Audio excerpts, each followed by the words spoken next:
When you need mealtime inspiration, it's worth shopping Kroger, where you'll find over 30,000 mouth-watering choices that excite your inner foodie. And no matter what tasty choice you make, you'll enjoy our everyday low prices, plus extra ways to save, like digital coupons worth over $600 each week. You can also save up to $1 off per gallon at the pump with fuel points. More savings and more inspiring flavors make shopping Kroger worth it every time. Kroger, fresh for everyone. Fuel restrictions apply. The Athletic.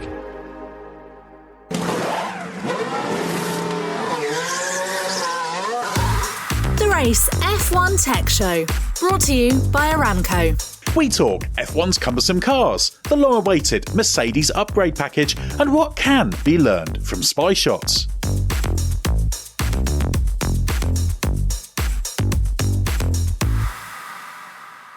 With a small gap between the Monaco and Spanish Grand Prix, we've taken the chance to squeeze in another episode of the Race F1 Tech Show, brought to you by Aramco. And very well timed it is too, because while Monaco usually isn't a massive weekend for technical talking points, it was this year, thanks to Mercedes. I'm Edd Straw, and joining me as always is someone who probably has more Monaco Grand Prix under his belt than he dares count, in Gary Anderson. So hello Gary, still enjoying Monaco after all these years? Yeah, I think Monaco is always one of those races. It's just a tradition, it's part of it. It's a bit like, Monza, Italian Grand Prix. It's happened for so many years. It just needs to be left alone. We always talk about what you could do to Monaco, but, my first time there was 1973. So I've seen what you might call massive changes between then and now. And I suppose all for the better, but there was nothing wrong with it way back then either. It's just the track's changed. The track's, it's got more safety involved with it. I suppose if there's anything, I would say that it could be a little bit of a longer track. You could add in another half a kilometre or a kilometre somewhere. They're reclaiming lots of land there, so there's no reason why not. To plan it in basically, and it won't cost very much if you plan it in from the beginning. But I don't think it's going to change very soon. But I wouldn't be surprised to see the track get a little bit longer over the course of the next 5 years or something. I did put a proposal forward a few years ago on that, to sort of turn left when you come down to where you go into the tunnel, instead of turn right, turn left, and then come back down again, head towards Menton for a little while. So yeah, you could do that. It's where we used to actually. Whenever I first started down there, that was where that's where you worked at. That was the paddock as such down there on the way to Menton. You put the cars in an overnight car park, but you worked on them underneath the awning. So drive around the track in a Formula One car was quite good fun. And when we used to drive around to the paddock, or from the paddock to the pit lane, and then back again. So it's always quite exciting to do that in a Formula One car. I've actually got a picture of me going up the hill, no helmet on, hair blowing in the wind, in a Brabham BT 42 or 44, I'm not sure which, way back then. So, exciting times. It's quite nice to drive around Monaco in a Formula One car, I must admit. Well, I've only had the chance to do it in a Fiat Tipo hire car, which was less exciting. But it's an amazing place, Monaco, and I think you wouldn't want many more tracks like this, but I think having a unique circuit like that, a unique challenge, a unique even situation for teams, because although it's much better than it was in terms of how convenient everything is for teams, it's still a tight squeeze, and there's all sorts of compromises. When they were packing up, they've sort of got sort of 2-floor garages almost. So I was watching the Alpine crew were sort of pushing spare floors up onto the first floor out through the outside window, and all sorts of things. So it's a unique circuit, and long may it continue. Well, as always, we're going to start off by giving you a free choice of topics for the opening section of the podcast, Gary. You will obviously save the big Mercedes upgrade for later, but what else has caught your eye this week? Well, I think, again, it's not unique to Monaco, but I think Monaco highlights it really. And it's the size and the weight of these cars. They have grown dramatically over the last few years. We had huge cars way back, I suppose, in the 80s, and then the cars got smaller and smaller, and we got used to that smaller car, I suppose, a bit. But now they've gone very big again, longer wheelbases than in the past. So they sort of they outsize Monaco a little bit, I think, and I think it highlights that because of. As the cars get bigger, the track gets smaller effectively, so overtaking becomes that step harder. And we all want to see a bit of overtaking, but Around Monaco, there's never really been much overtaken over time. It's just one of those set situations where qualifying's everything, and if you can get yourself into a good position on the track, you can hang on to it. But I think it is time to sort of take it as a highlight that basically the cars are too big for the circuits that they're racing in now, in general, and that does limit overtaking. So, as I said on our live hub that we were doing during the weekend, I sort of said that it's time for something to happen. And I think, everything's a challenge, but we've got a major regulation change coming in 2026. And, if somebody was to hit the sort of 10% reduction button, scale the whole thing down, it wouldn't do any harm. You wouldn't effectively see it. It would just make the cars a little bit smaller. And in that, I would include the weight, because although the teams struggle to build a car to the weight limit, that's the challenge, and it should be a challenge. I don't think you can suffer. I don't think safety can change. I think all the safety criteria has to stay. All the tests have to stay for the safety. But there's so much stuff whenever you look at it, so much small stuff all adding up to that weight. You just look at the brake duct systems and the amount of stuff that's in around the front uprights.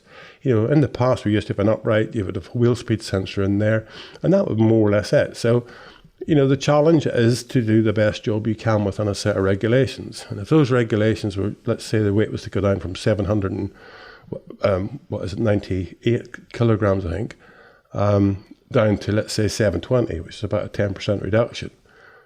Some teams would get closer to it than others, which would be fine, because that's the challenge. The challenge in design is about achieving the objective. The objective at the minute is to produce as much downforce as you can under control, and the car as light as possible. And as light as possible is the challenge. So some teams will get closer to it than others. That's fine. That's what that's what the challenge is. But I think it's time it has to happen, and it will help at all circuits, not just Monaco. But Monaco highlights it just because the cars are cumbersome. We have what we call the front wheel, the sort of mudguard area, and the bigger tyres, and the way the car's laid out now. It's no wonder they clip the barrier here and there, because you just can't really see. You have to sort of predict where you're going to go with the car. So there's a whole lot of stuff that you could do to make the cars more nimble, invite overtaking, and make Monaco a better spectacle. And that in turn will make all the rest of the races a lot better. So I'd be a big fan of that for 2026. Hit the reduction button and just go for a simple thing like 10% reduction on the size of everything. It's something they're working on for 2026, although they've identified the opportunity for weight reduction. Once you've considered all the things that have to be there and the safety systems, etc., that you referenced, the FIA seems to think that the opportunity for reduction is about 35 kilos, which is about 4.5%, so just under half of what you were looking for. So that would take it down to 763 kilos, which is okay. I do think there's an interesting thing in this debate in that there seems to be teams get a bit irritated if it's quite difficult to get down to the minimum weights. And the best way in Formula One to achieve something is to set a tough target, isn't it? Because they'll say, this isn't possible, this isn't possible. But suddenly, if you made it even more tough, they get down there eventually. I know there's a connected argument about the things they have to run, and they will start saying, well, okay, this system needs to get lighter or whatever, and there'll be a bit of politicking there. But it's odd that, like the start of last season for new cars, there seemed to be kind of outrage that a lot of them weren't down at the minimum weight. It's like, well, that's a design challenge. Yeah, that's really what I'm saying. We've always had the design challenge. It didn't matter what the weight limit was, whether it was way back 625 kilograms with the driver. Then we were still building cars underweight by quite a significant amount, because you could put ballast underneath the car and you'd drag the centre of gravity down a bit, and the car would handle that a little bit better. It would look after the tyres a little bit better. You didn't have to do that, but you did it. So you built everything as light as possible. The design challenge will always be the same. It should be a challenge. And it's the same with the downforce of the car. We see at the minute, we see Red Bull, they're dominating the season. Everybody thinks, Red Bull have got better, more consistent downforce, higher levels of downforce, look after the tyres better. They've got everything sort of right. And the weight is just part of that equation. So if the challenge is higher, and as I say, I keep saying, just let's not get sophisticated about saying, oh, we'll make the car, 100 mile an hour, or we'll make it, 7% shorter. Just hit one button. It's just a 10%, as I say, reduction in everything. It's just easy. It's across the board. Everybody knows where they are right now. You know where you're starting from immediately, and you can just get on with it. And as I say, 720 kilograms, it's not a light car. It's still not a light car. And then you just need to take into account, whenever you're doing that, all the other stuff you changed it for 2026, because the changes to the power unit can help a little bit on the way there. But as I say, like you had, the challenge should be there. It shouldn't be easy to achieve it, and that's what Formula One's about: achieving it in the best way possible. And I think if they go down by, as you say, 740 something, it's not enough. It's not a big enough challenge. It should not be easy. Yeah, and I think the important thing is that at least F1 and the FIA have drawn a line in the sand, because the stated top line aim was to reduce weight or contain the growth and at least make sure it doesn't get any higher. Because I think if they didn't do that, they just find ways to keep adding weight to it. And obviously there's things they've done that are great, like the halo, I think is about 7 kilos all told. And that sort of thing is a positive thing. Obviously it doesn't do much 99.999% of the time, but then every now and again you get an accident where you think, well, without the halo that could have been a different outcome. So I guess it's that fine balance, isn't it, of making sure you've got the safety systems in the cars and everything, and obviously increased hybrid in the 2026 rules, the increased electrical element is going to add weight as well, but making sure you're not just allowing the weight to just keep growing and growing, because 798 kilos for an F1 car is crazily high.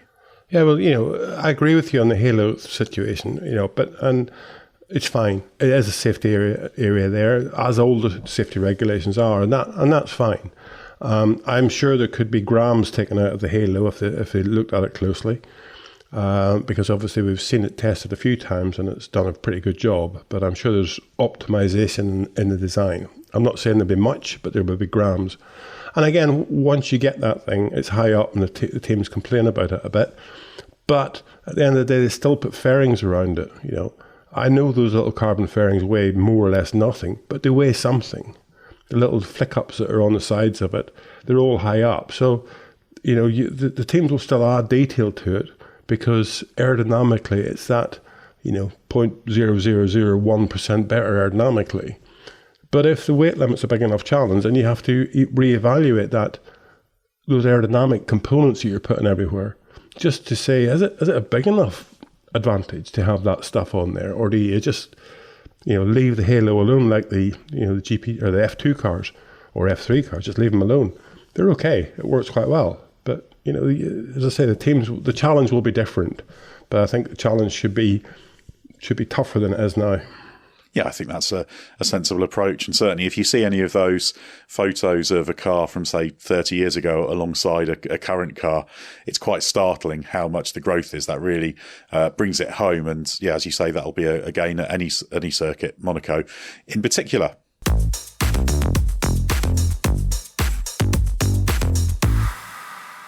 Well, now let's get on to what's been persistently the big technical talking point of this second era of full ground effect Formula One cars, Mercedes. It had a new package with front suspension, side pods and underfloor, the key changes in Monaco. Visually, very obvious. So having waited for so long, what did you make of this, Gary? I think it's a twofold thing. I don't think that what I saw aerodynamically was the biggest change, was as big a change as I expected to see. I think mechanically the front suspension was very well engineered, obviously to obtain the objective of controlling whatever downforce the car does produce by adding anti-dive to it. Support the front of the car when you're braking, because as I said in a column I did a little while ago, the way the underfloor is, it would be very easy, in my opinion, for the centre of pressure to shift forward as the car as you were braking, basically, which is the last thing you want to be happening. You want it to shift rearwards if you can. Not easy to do. Red Bull probably achieved that by keeping the rear of the car low, or pulling the rear of the car down under braking, as they hold the front of the car up under braking. Whereas Mercedes have had only have had the opportunity to do the front suspension because they couldn't really change the gearbox. So mechanically, I think they've done a good job on the front of the car, but aerodynamically, I think it's a bit half and half. You know, they haven't really gone down the real strong, powerful undercut on the side pod to affect the flow down the side of the car. And from the luxury of seeing some of the pictures of the car dangling from a crane, the underfloor of it, I don't think it's very sophisticated. And I don't think the underfloor itself has changed, I would say, dramatically from what it was previous to Monaco. From the small amount of pictures I've seen prior to Monaco to what I've seen now, I don't think there's a dramatic change there. Obviously small detail stuff, because that goes on all the time. So mechanically, I think they've carried out a job very, very well engineered, and obviously it works around Monaco. We have to wait to another track, I think, like Barcelona, to see really, because Barcelona is one of the tracks where it challenges everything. It's a medium speed, got high speed corners, it's got low speed corners, it's got a bit of everything. So it'll be interesting to see how it sort of works out there. But mechanically, I think they've done a good job and it's well engineered. Aerodynamically, I'd still hang a question mark on it, that they're not really convinced or committed yet to what direction they need to go in.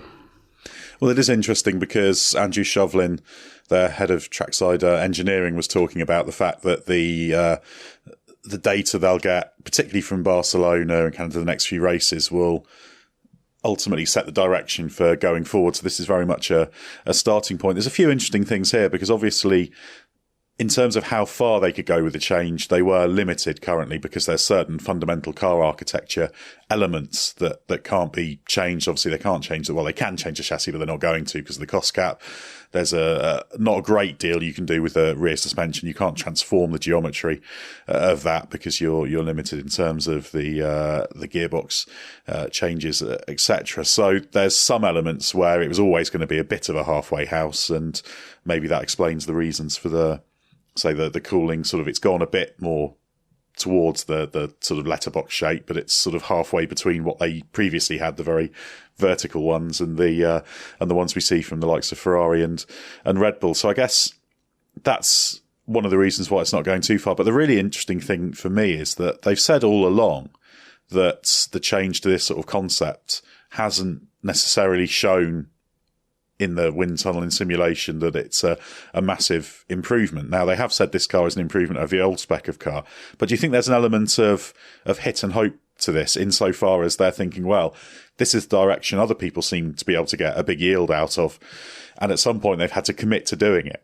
knowing that there's maybe something they don't necessarily know, there's something they're missing, and just assuming that they'll hit that long-term upside, because this is going to be developed over a long period of time now. Yeah, there's a certain extent there. I mean, whenever I go back to the changes that you visually see, in other words, the side pod and that undercut and the radiator intake, etc., there's no reason that the cooling underneath there would limit them to what they've done. I think they could have exploited it further if they wanted to do something like the Red Bull solution.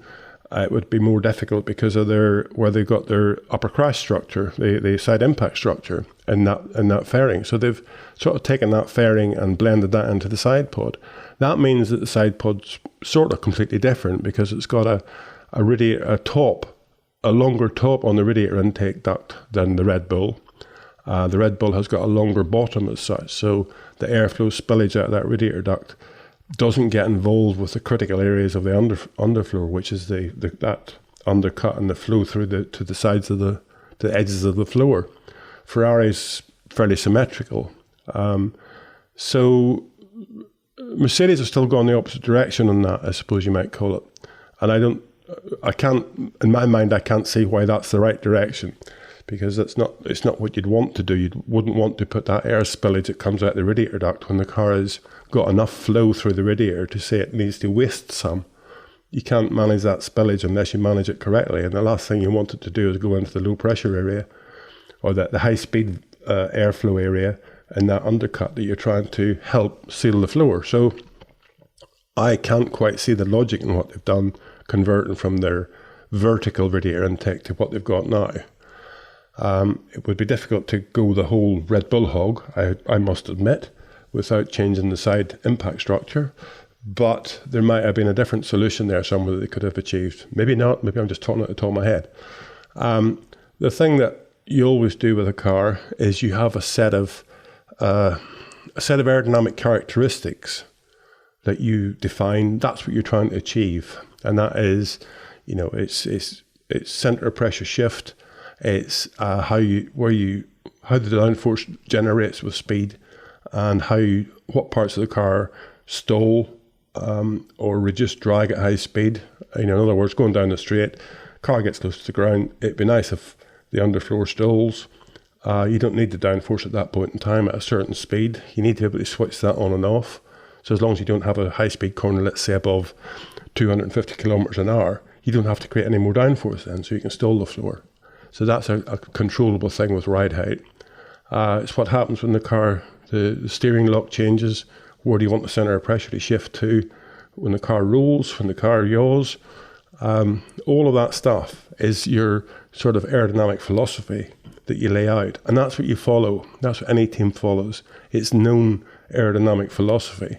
And if it doesn't, get within those boundaries, then you try to get within those boundaries. And that's the sort of DNA of a team. And I'm not sure that for these current cars, the Mercedes DNA is correct. So I think with even, no matter what they change on the car, they're still looking for their old known DNA that they believe makes the car work correctly.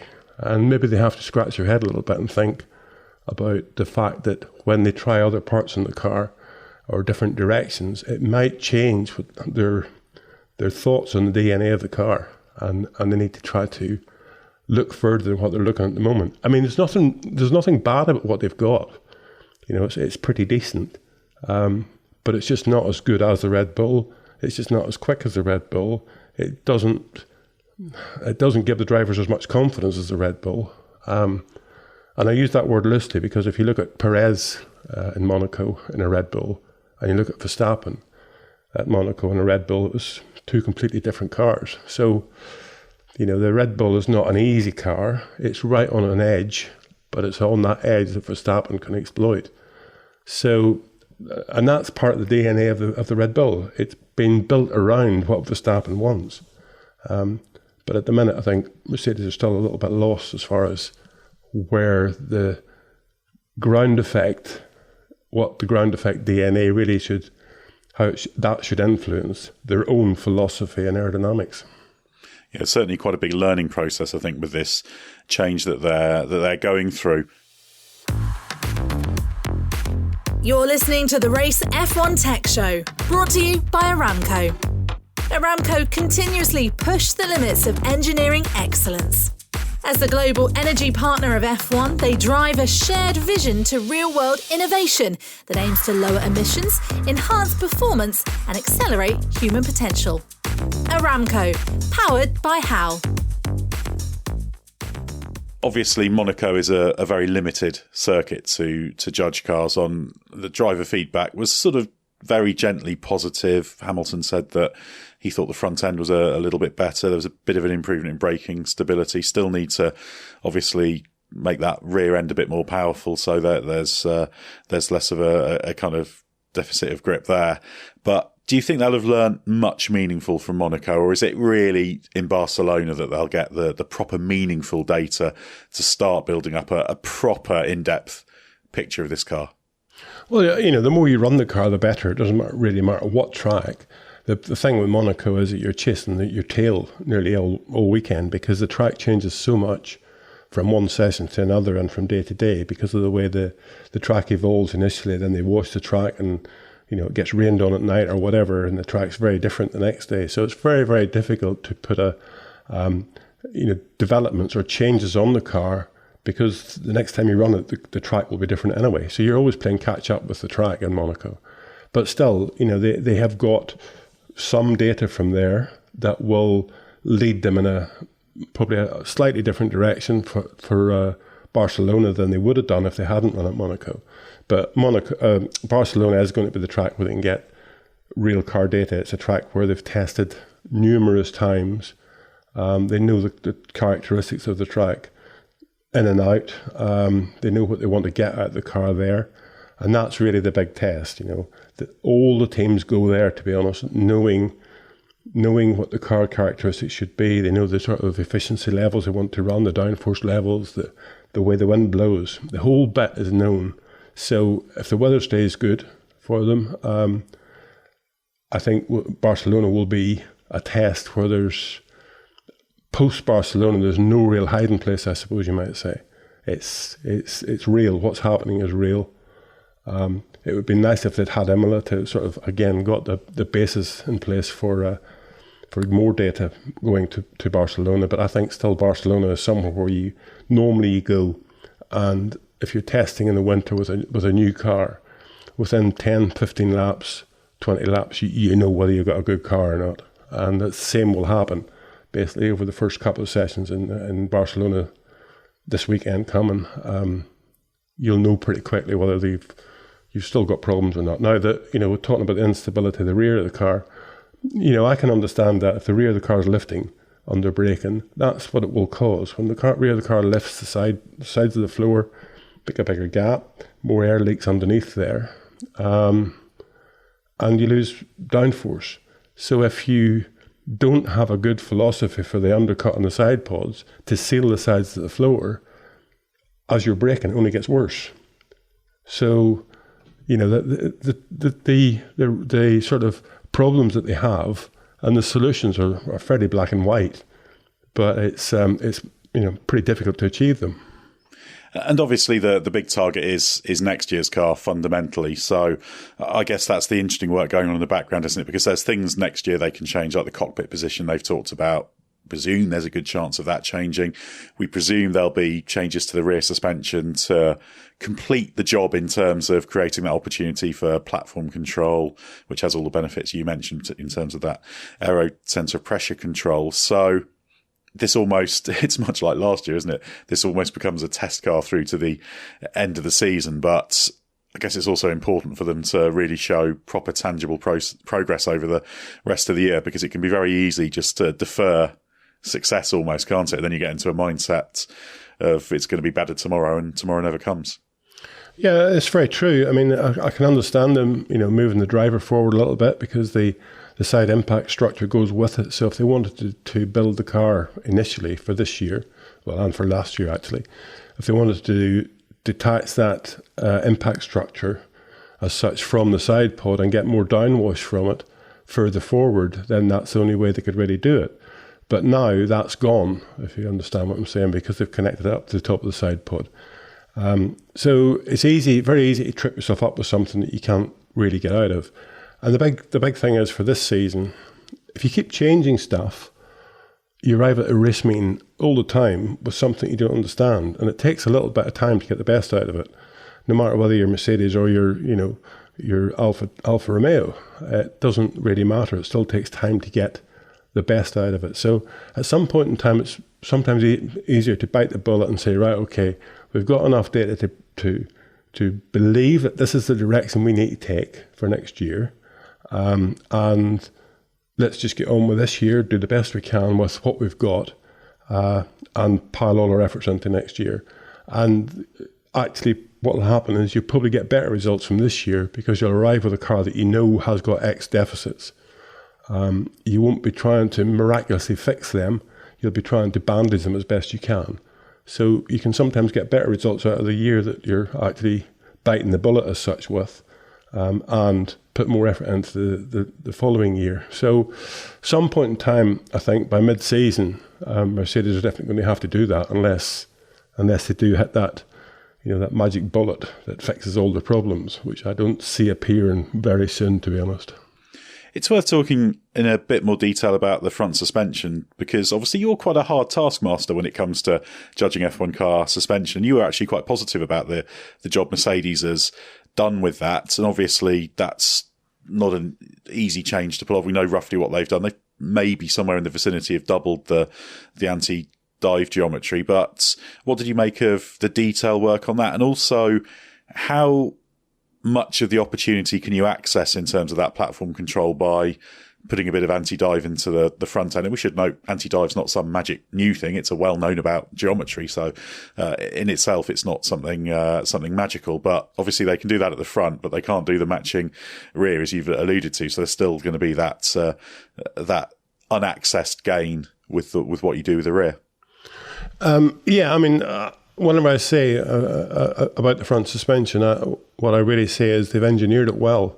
And I think that's true. Whenever you look at it, they've done a very good job of achieving more anti-dive on the car, which is never easy unless you've built it in from the beginning to have adjustable anti-dive, which is nigh on impossible. However, in saying that, when you do look at the Red Bull, it is different in the fact that they have actually got quite a lot of positive dive on the bottom wishbone. There's a few shots I saw from Monaco that shows that the rear leg of the bottom wishbone is actually a bit lower than the forward leg of where it joins the chassis. So the anti-dive on the top front wishbone of the Red Bull isn't as dramatic as it actually looks if you take the total percentage of anti-dive. But as I say, engineering-wise, what Mercedes have done is very well done, very neatly done.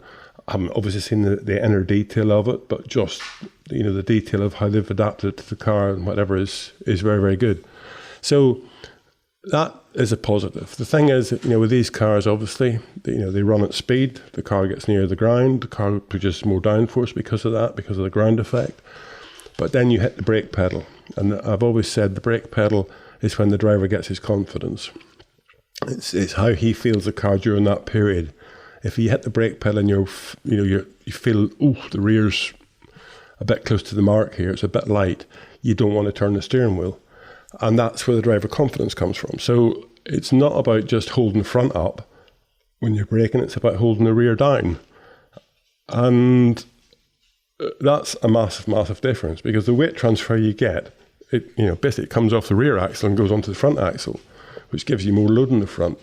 So if you've got the same thing happening aerodynamically, you've got double the problem. So what you have to do, or try to do, in the car and its aerodynamic characteristics is to you can't stop the weight transfer happening, but what you can try and do is stop the car attitude changing.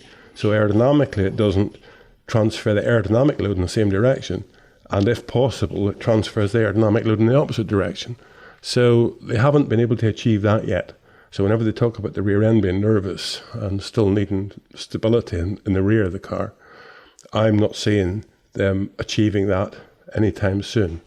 But as I say, engineering-wise on front suspension, they've done it really well, and they haven't had the ability to do the rear because of the regulations and the fact they can't change the gearbox.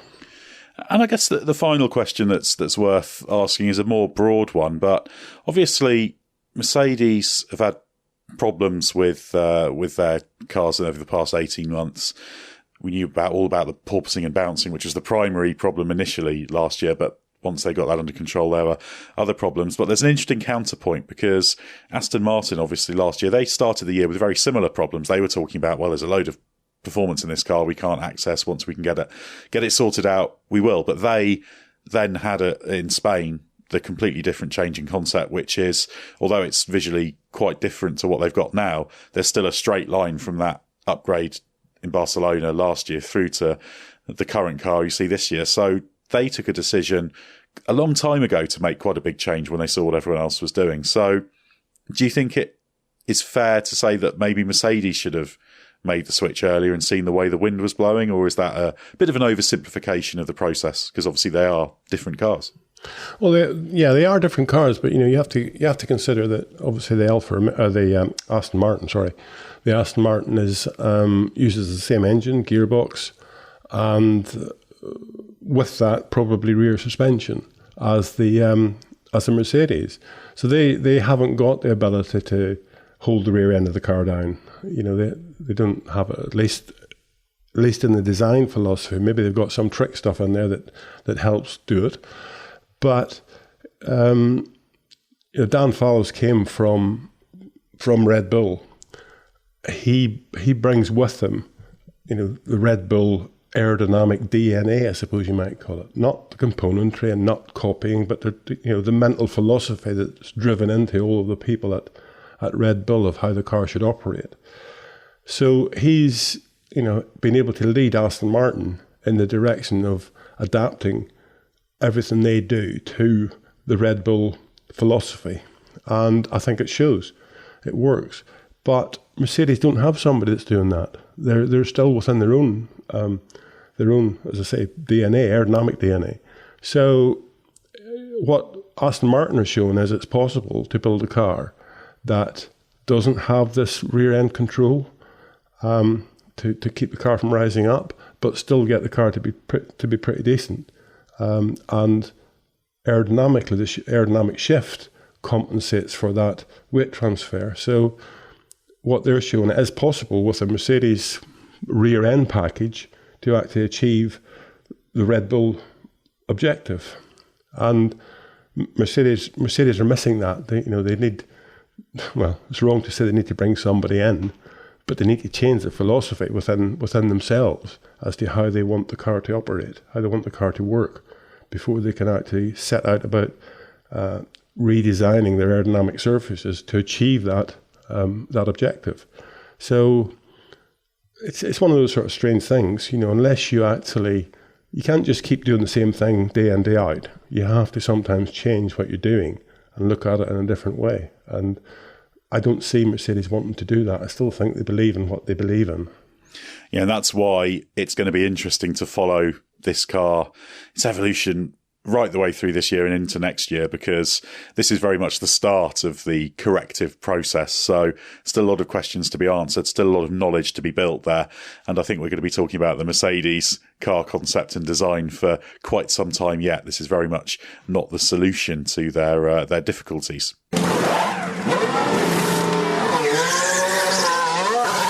Well, if you're listening to this podcast, you understand the value of asking questions. At Aramco, answering questions helps them engineer a better future. So if you'd like to know how something works in F1, please send us a question to answer on a future episode of this podcast. It can be on anything, perhaps a misguided attempt to stump Gary, or even just a really seemingly straightforward question that maybe even you feel it's stupid to ask. Because I'm always very conscious, and Gary probably even more so, about the fact we can throw around a lot of technical terms and assumed knowledge, but this podcast is all about learning, so please don't be afraid. You can send a written email to podcasts@the-race.com, podcasts@the-race.com, or if you prefer, record a voice note and send it to us. And make sure you do let us know who you are if you go the voice note route, and then we'll play that on the show. We'll always try and squeeze in as many questions as we can, and we've got 3 this week to work through.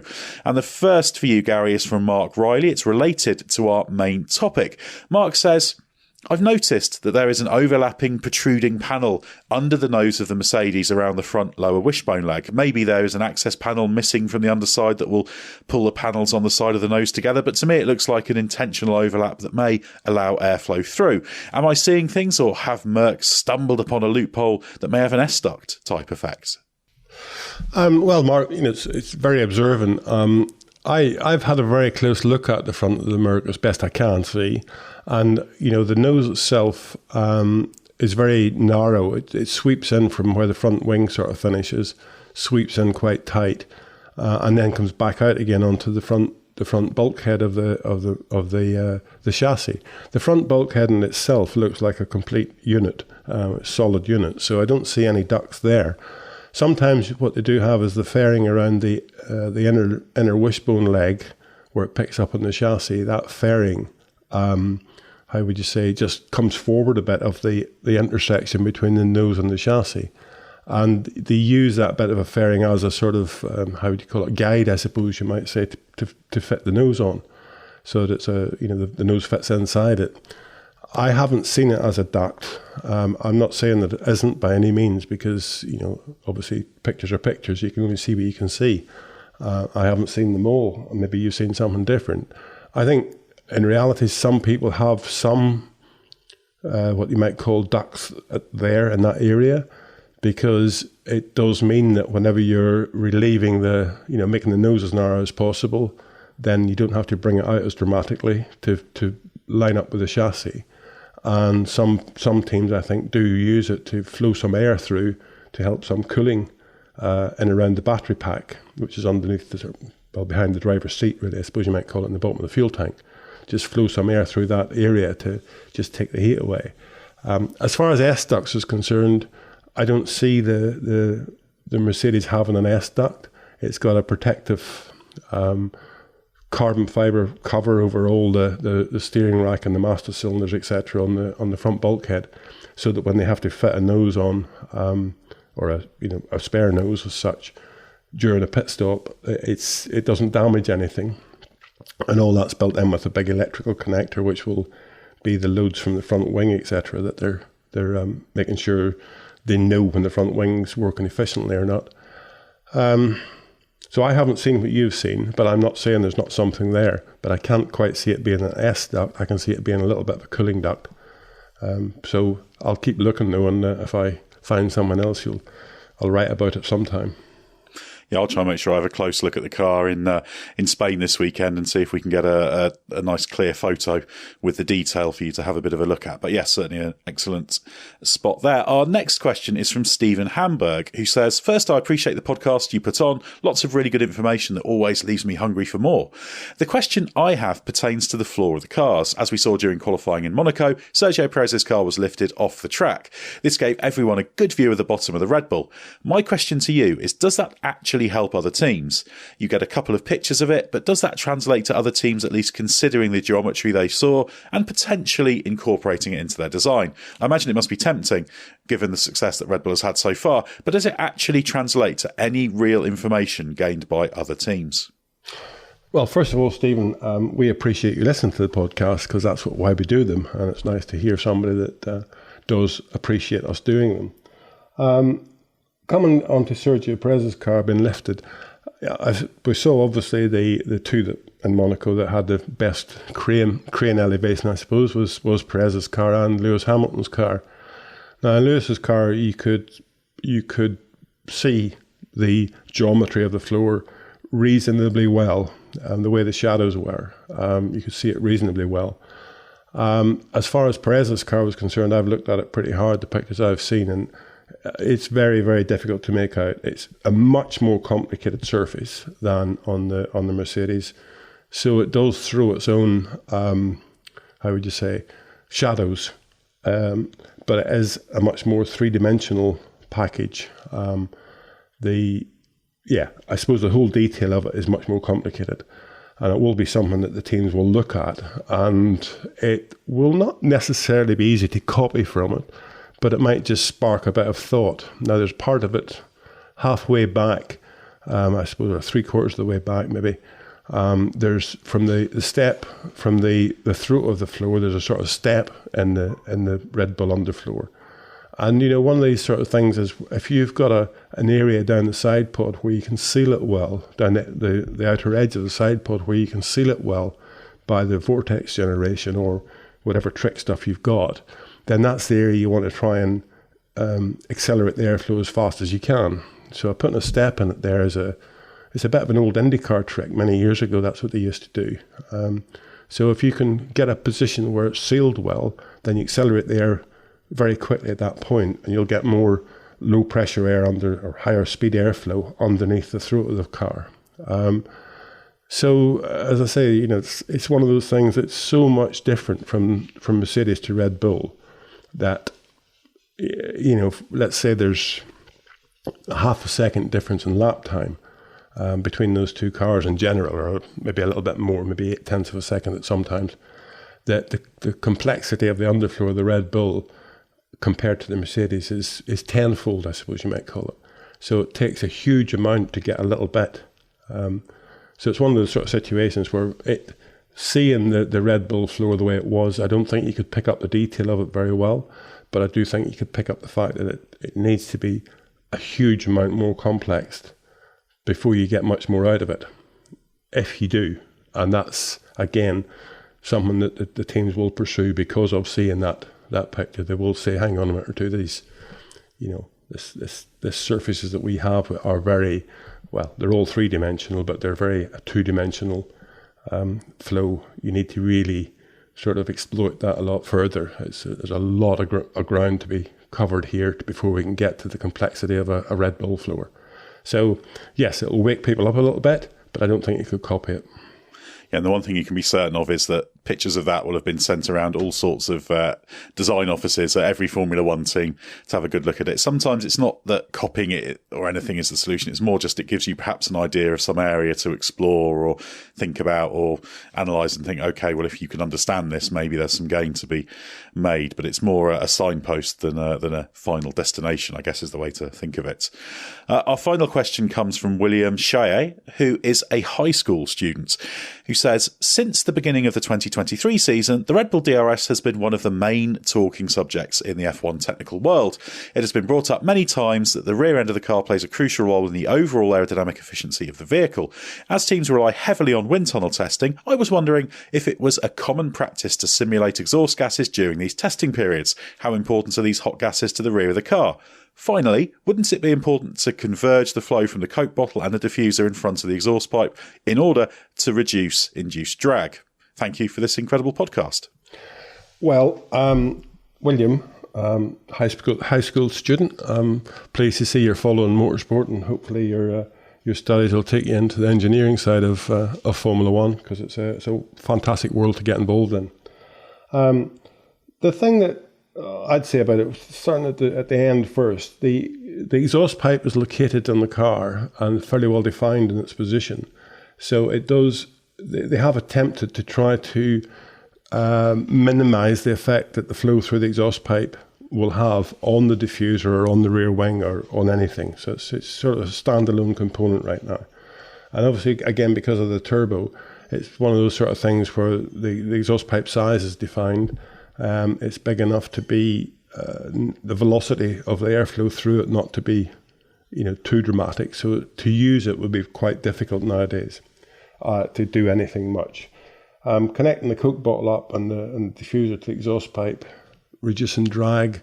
If you're trying to fill up the hole that the Coke bottle's making or the hole behind the diffuser, then you're actually stopping the whole back end of the car working well. Because of that low pressure that's at the back of the diffuser area is something that you're using to actually make the diffuser work. You want flow coming through the Coke bottle over the top of the diffuser, trying to pull the air out through from below the car.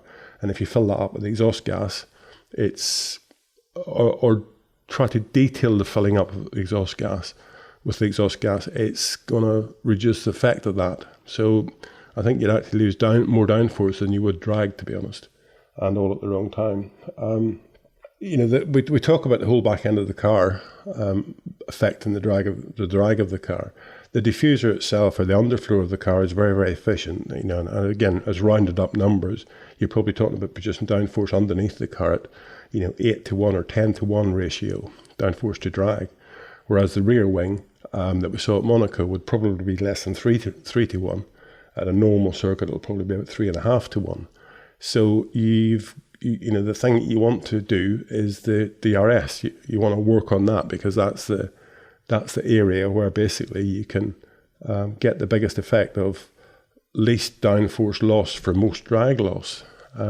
What I talked about whenever I said about the Red Bull DRS system is that if you can affect the top wing, which will then or can affect the beam wing, because the beam wing is very inefficient, but the beam wing does work the diffuser quite strongly. But when you open the DRS, if you can affect the beam wing and get it to stall as well, then you get a sort of double whammy.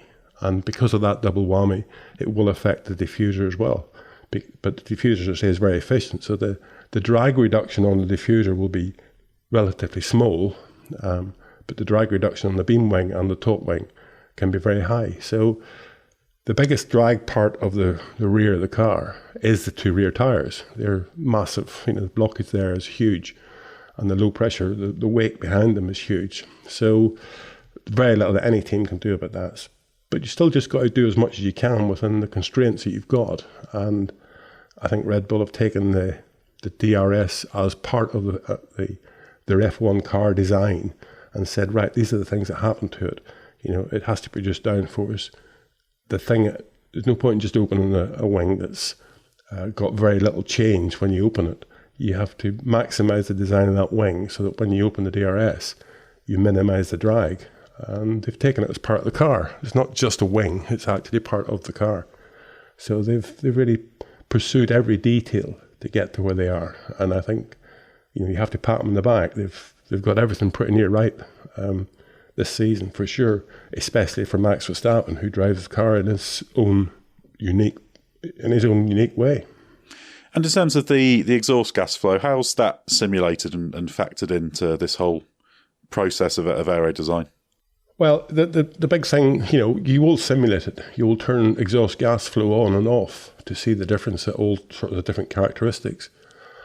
Basically, when you had blown diffusers, either underneath the car or the Coanda effect, all of that you could manage because you were using, quite small diameter pipes, and you were blowing air at high velocity, but you definitely weren't blowing it at 800 degrees or something.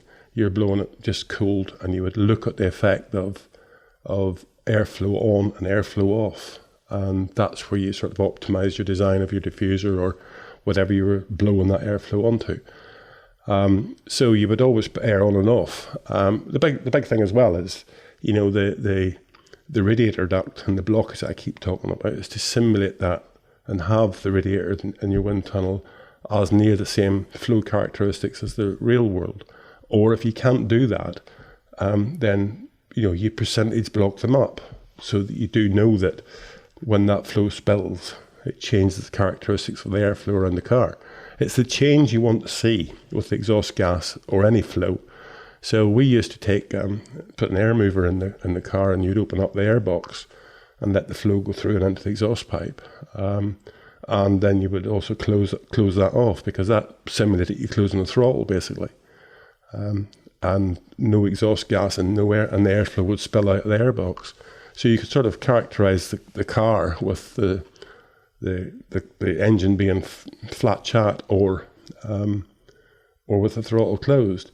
And I'm sure they still do something very, very similar at the moment, because you want to see the effect of that happening. That it's quite different now with the turbo and the fact you got the MGUH, because you can spool the turbo even when the engine's not running and keep the flow going through the exhaust pipe, or you can stall the turbo with the motor, and you can play tunes on it basically.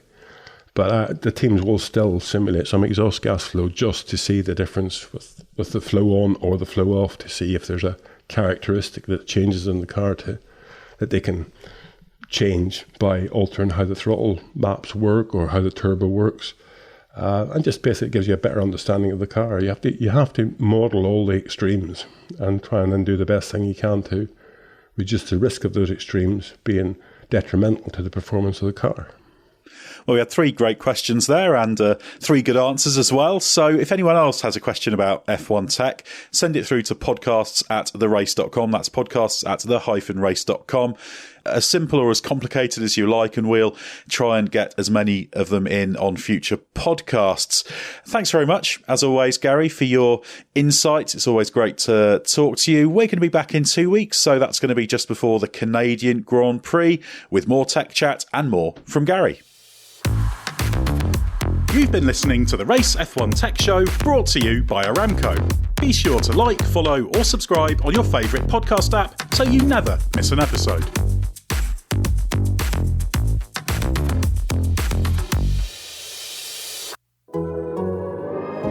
The Athletic.